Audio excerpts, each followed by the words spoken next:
Welcome to the Friends of Zane Adams, aka FOZA podcast, bringing awareness of postpartum depression, suicides, and the children who are left behind. We'll be spotlighting positive outcomes from mothers as well as healthcare experts and counselors. Would you know the signs of PPD? Would you know how to help a loved one? Stay tuned. As a community, we can do more to support maternal mental wellness.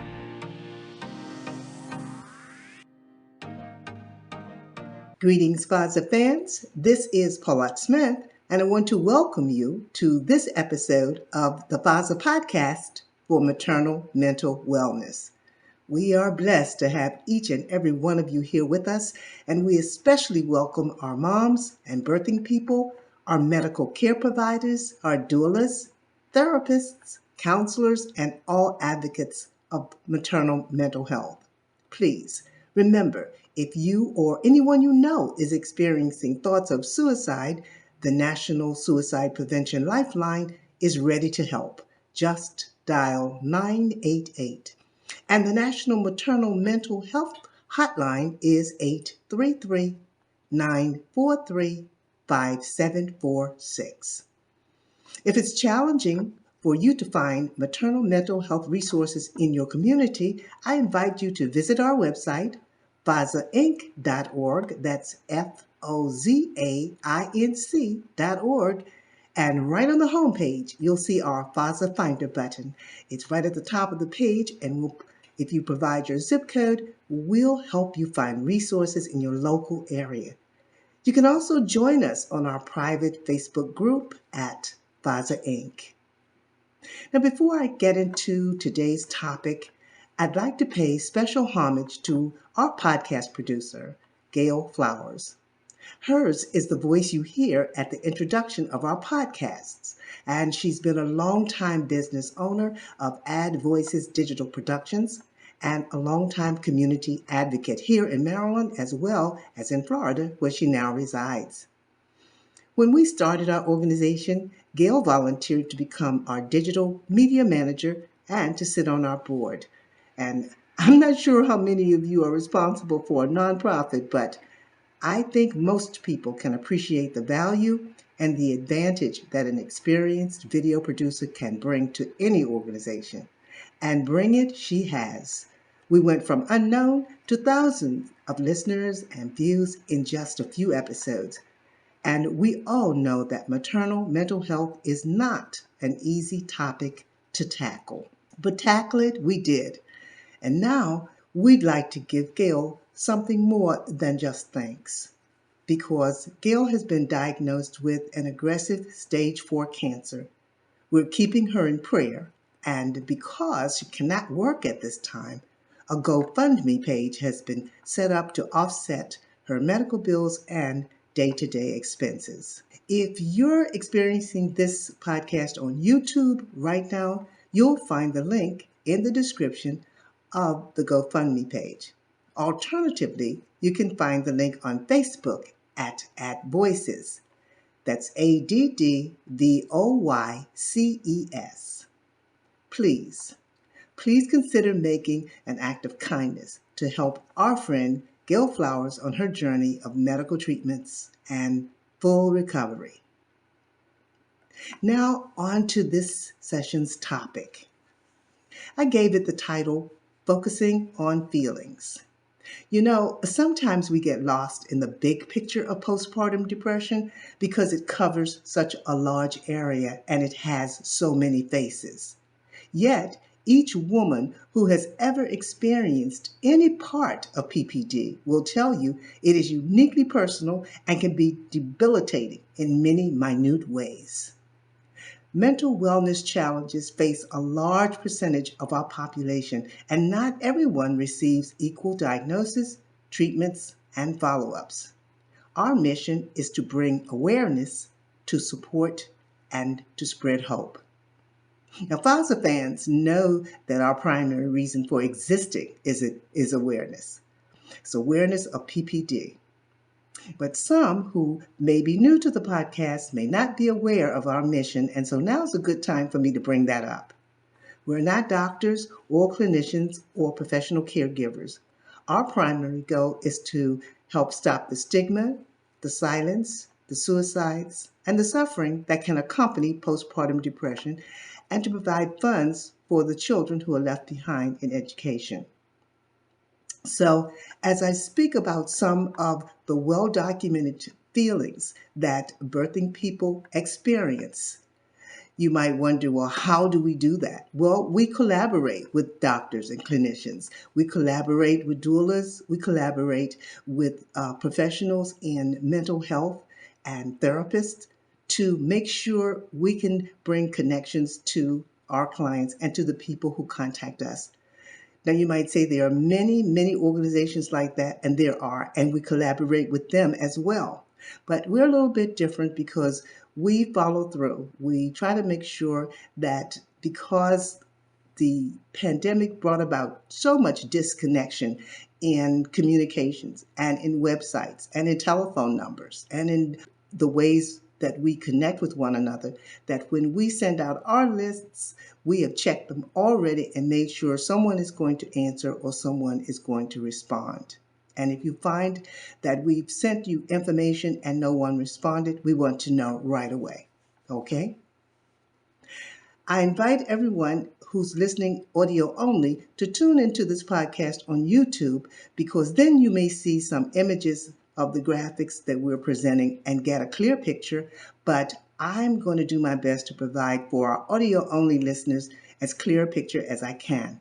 In today's episode, we're going to talk about the feelings that we want moms to focus on, to know that these are the feelings they want to get with their primary care providers or reach out for help, especially if they're having multiple numbers, different feelings. They're having one or another, and they're having them repeatedly. And the credits for some of the content that I'm going to provide is coming from medweb.com and goodrx.com. So here we go. Number one, if you're feeling blue and don't get better. Well, feeling out of sorts is not uncommon for a person who's just given birth, especially the first few weeks after giving birth. But everyone is special, and some people don't develop PPD symptoms at all, while others will develop them long after the 6-week period that's commonly noted. And they don't sometimes associate that with the childbirth. They have a lot of things going on. They just don't feel right, and they don't know why, and they don't actually get that diagnosis so that they can get the treatment and get the follow-up that they need to relieve them of any PPD symptoms. Some people experience the symptoms before birth, and that can be misleading, since the very term postpartum would indicate that it's an afterbirth symptom, and so it's not always recognized in that way either. There are studies that PPD can last up to 3 years after birth. Earlier studies said a few months or up to a year. So they're finding out that that's different because each mom is unique and different. And regrettably, some people who have had previous mental unwellness may have an even longer period, an even longer experience with symptoms. The important thing is, if you're feeling blue, or you're not feeling yourself, or you're feeling down, speak up, especially if you don't get better in a few weeks. Share everything you're experiencing with your primary care provider or a mental health professional. I can't say that enough. Number two, if you're constantly feeling sad or guilt. Now, feeling upset once in a while is normal for every human being. But if you're postpartum and you're having frequent crying spells, and you're just crying and you really don't know why, or you're feeling unhappy and you don't have a real good reason, everything's going on pretty fine around you, but you're feeling sad. Or if you're down on yourself as a parent and you're feeling like you're not worthy, you're not good enough, and this is especially true if you've never had these feelings before and they start getting very intense, then your primary care provider needs to know. If you don't feel natural, you don't feel yourself, speak up. Even if someone around you is saying, well, that's natural, that's normal. If that person is not a professional or not a part of your professional medical team, then you're going to want to let your doctors know this is how you're feeling. Number 3, if you've lost interest in the things you enjoy. Now, that doesn't mean that you're depressed, but what I'm talking about here are the things that you really love. Now, things are going to be different in your life postpartum, but not everything should change. I mean, the things you love will be the things you always love, or at least you would love them past a 9 or 10-month period. So if you loved a certain music and it is like totally something different and you don't love any other kind of music, you're a music lover, and all of a sudden you don't like music anymore.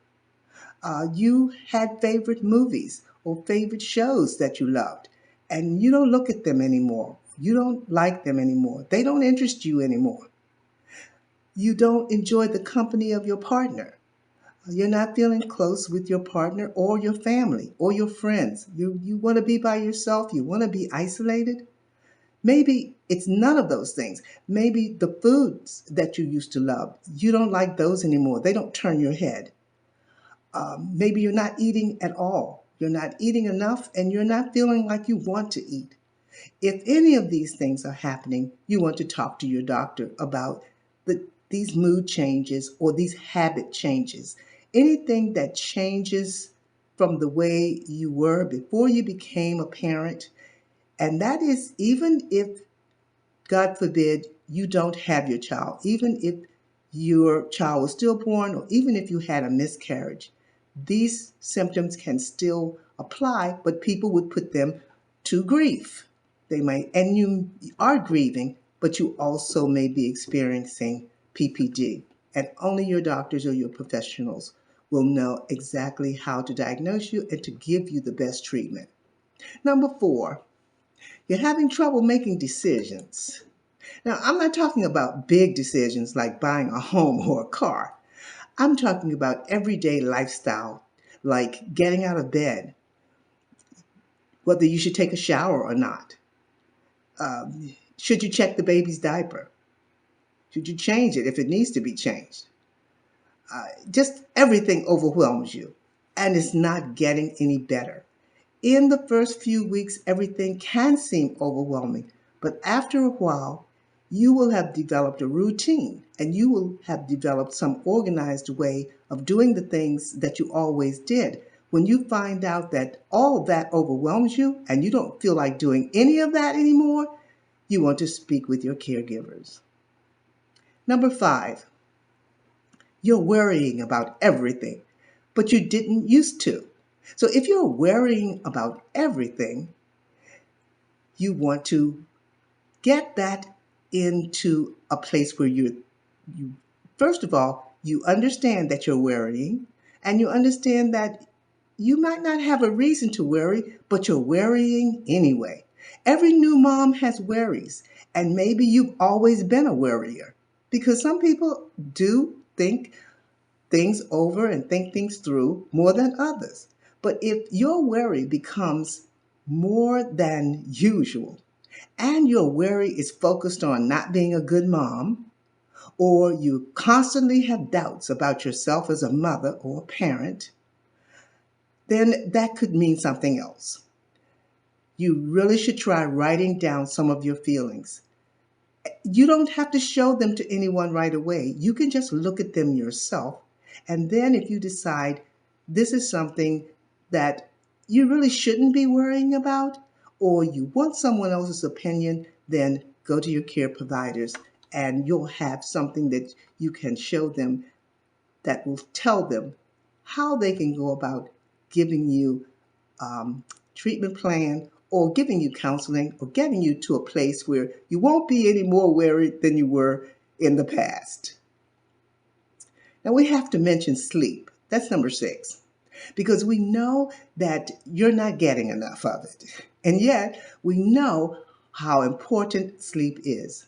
So you might be thinking it's just something you'll have to get used to. Well, that's yes and no. As a mother, I can tell you that you may never sleep the very same way again. Your sleep patterns may change, but that's going to probably change until you become an empty nester. Once you become a parent, then your sleep pattern sometimes changes. But if you can't rest, even when your child is sleeping through the night, and you can't rest when your child is napping, or the opposite, you're sleeping all the time. Even when you've had 8 full hours of sleep, you get up and then you feel like going back to bed again, you feel like sleeping all the time, then that's likely something you'll want to discuss with your medical care providers or a professional. And then you're feeling stressed. Number 7. You're feeling stressed and even more stressed. Where is all of this stress coming from? That's also something that I recommend you journal about, because there's some reason, especially if you weren't really a stressful person in the beginning, things will change and you will have different things going on in your life, but you shouldn't be stressed all the time. So you need to kind of put a finger on that. Where is this stress coming from? Are you having relationship problems with your partner or with family members in ways that you never did before? Has someone you loved gone out of your life? Have you lost a loved one? Or have you had a breakup? Are you stressing about food or shelter? I mean, do you have enough food to eat and you're not worried about eating? Do you have a stable environment? You feel strong in where you're living? You have a good shelter over your head? I'm saying this because all of these things can bring stress to anyone. However, when you're postpartum, anything that can worsen your sadness can also trigger postpartum depression. And it should be reported to your medical care providers or professional caregiver or any of the many resources that are available for you to speak up when you're feeling down. Number 8, and the most difficult feelings of all, thoughts of harming yourself, thoughts of suicide, thoughts of hurting yourself or your baby. If you're having any kind of suicidal thoughts, any at all, you're in crisis. No more discussion. And if you're caring for someone or supporting someone who you feel may be in crisis, call your doctor or call the National Suicide Prevention Lifeline at 988. If it's a medical emergency, 911. Call immediately and get help. Giving birth and motherhood has been described for centuries as the most wonderful experience that could ever be. This information is not meant to put fear or a shadow on that experience. It's meant to bring awareness to any birthing person who doesn't feel like the status quo. You don't feel like it's the most wonderful experience that you ever had, and you haven't felt like that for weeks and months and months. Okay? It's time to bring awareness to any birthing person who has that feeling like they're going through it too long. It's not okay to suffer in silence. When you feel down, speak up. The healing and liberating yourself of necessary anxiety, fear, depression, stress, negative thoughts, and so much more, it's worth you reaching out. And if you have trouble finding postpartum resources or support in your local area, like I said, please use our FOZA Finder services at FOZAinc.org. So as I come to the end of this podcast, I'd like to remind all of our FOZA fans, new, old, and first-timers, please keep our podcast producer, Gail Flowers, with AddVoices in your prayers. And we humbly ask you to visit her donation page, make a donation to support her through her cancer treatments and full recovery. I'm signing off now in loving memory of Christina LaShawn Thompson Adams. Until next time, bye-bye.